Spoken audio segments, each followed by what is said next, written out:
Hey there, and welcome.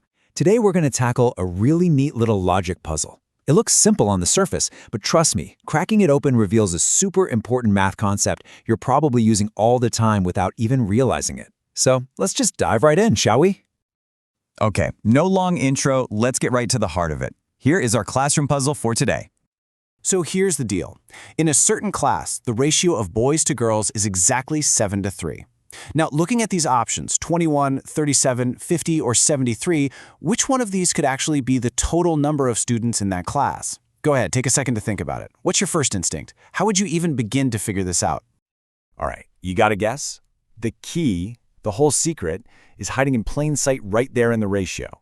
To crack this thing, we've got to really understand what 7 to 3 is telling us. So what is a ratio, really? Well, at its simplest, it's just a way of comparing two things. It's not saying there are only 7 boys and 3 girls. Nope. It's telling us about the relationship, the proportion between them. And this is a great way to picture it. Don't think about individual students just yet. Think in terms of parts or shares. For every 7 boy parts you have in the class, you absolutely have to have 3 girl parts. These are like our Lego blocks, our fundamental building blocks. This right here is the golden rule of this puzzle. You can't just have a random boy or girl show up. They have to come in these complete sets. Every time you have a group of 7 boys, you must also have a group of 3 girls to go with them. They're a package deal. Okay, so if students can only exist in these fixed sets, that actually gives us a huge clue. It means we can figure out the smallest possible group size that still follows the rule. And that little group, that's going to be the key to solving the whole thing. And how do we find it? It's actually super simple. You just take the boy parts, which is 7, and you add the girl parts, which is 3. That smushes them together into one complete unbreakable group. And boom, there it is, 10. That's our magic number. The absolute smallest group of students you can have in this classroom is 10, made up of those 7 boys and 3 girls. This is the core unit, the building block. And this is the big aha moment. The entire class, no matter how big it is, has to be built out of these 10 student blocks. You could have 1 block for 10 students, or maybe 2 blocks for 20 students, or 5 blocks for 50 students. But you can't have half a block, right? The total number of students has to be a multiple of 10. All right, now we've got our secret weapon. The total has to be divisible by 10. So let's go back to our original options and play a little game of elimination. This lays it all out, doesn't it? Let's check them. Is 21 divisible by 10? Nah. How about 37? Not a chance.